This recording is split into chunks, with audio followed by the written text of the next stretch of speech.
मध्य पूर्व में चल रहे तनाव के बीच हाल ही में सोशल मीडिया पर एक कहानी तेजी से वायरल हुई। दावा किया गया कि ईरान ने अपने एयरबेस के रनवे पर लड़ाकू विमानों की इतनी असली जैसी पेंटिंग बना दी कि दुश्मन की आधुनिक निगरानी तकनीक भी धोखा खा गई। कहा गया कि इन नकली विमानों को असली समझकर महंगी मिसाइलें दाग दी गई और बाद में पता चला कि वहां असली विमान थे ही नहीं, सिर्फ जमीन पर बना हुआ आर्टवर्क था। हालांकि बाद में कई फैक्ट चेक्स रिपोर्ट्स में बताया गया कि ये कहानी पूरी तरह प्रमाणित नहीं है और इसकी तस्वीरें भी संदिग्ध या एडिट की हुई हो सकती है। फिर भी इस वायरल कहानी ने एक दिलचस्प सवाल जरूर खड़ा कर दिया। क्या युद्ध में सचमुच ऐसे डेकॉय यानी नकली हथियारों का इस्तेमाल होता है? असल में इतिहास बताता है कि युद्ध के मैदान में दुश्मन को भ्रमित करने के लिए नकली टैंक, नकली विमान और नकली सैन्य ठिकानों का इस्तेमाल कई बार किया गया है। कई बार ये रणनीति इतनी सफल हुई है कि दुश्मन के करोड़ों डॉलर के हथियार गलत लक्ष्य पर खर्च कर दिए गए। दुनिया की कई युद्धों में डिकॉय यानी कि नकली हथियार का लक्ष्य का इस्तेमाल दुश्मन को भ्रमित करने के लिए किया गया है। कई बार ये इतने प्रभावित साबित हुए कि दुश्मन की पूरी रणनीति बदल गई।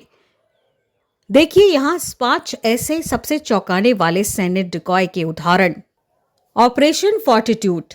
द्वितीय विश्व युद्ध में मित्र राष्ट्रों ने जर्मनी को धोखा देने के लिए एक बड़ी योजना बनाई।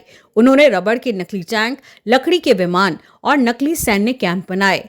इसका मकसद जर्मनी को यह विश्वास दिलाना था कि असली हमला फ्रांस के पास टी केलस इलाके में होगा।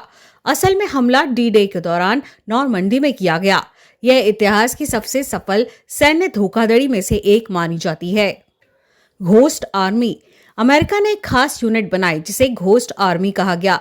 इस यूनिट ने फुलाए जाने वाले नकली टैंक, नकली तोपें, नकली रेडियो संदेश का इस्तेमाल करके जर्मन सेना को भ्रमित किया।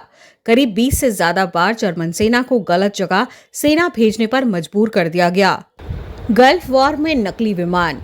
1991 के खाड़ी युद्ध में सद्दाम हुसैन की सेना ने कई जगह नकली विमान और मिसाइल लॉन्चर लगाए। इसका उद्देश्य था कि अमेरिकी विमान असली हथियारों की जगह इन नकली लक्ष्यों पर हमला कर दे। रूस यूक्रेन युद्ध। यूक्रेन ने रूस को भ्रमित करने के लिए इनफ्लैटेबल यानी कि हवा से भरे जाने वाले टैंक और एयर डिफेंस सिस्टम बनाए। ड्रोन या सैटेलाइट से देखने पर ये असली हथियार जैसे दिखाई देते थे। कई बार रूस ने इन नकली लक्ष्यों पर महंगी मिसाइलें खर्च कर दी। ऑपरेशन डेजर्ट स्टॉर्म में नकली एयरफील्ड। अमेरिका और उसके सहयोगियों ने इराक को भ्रमित करने के लिए नकली एयरफील्ड और रनवे बनाए। इससे दुश्मन को ये समझना मुश्किल हो गया कि असली सैन्य ठिकाने कहाँ है। डेकॉय युद्ध की एक पुरानी लेकिन बेहद प्रभावी रणनीति है।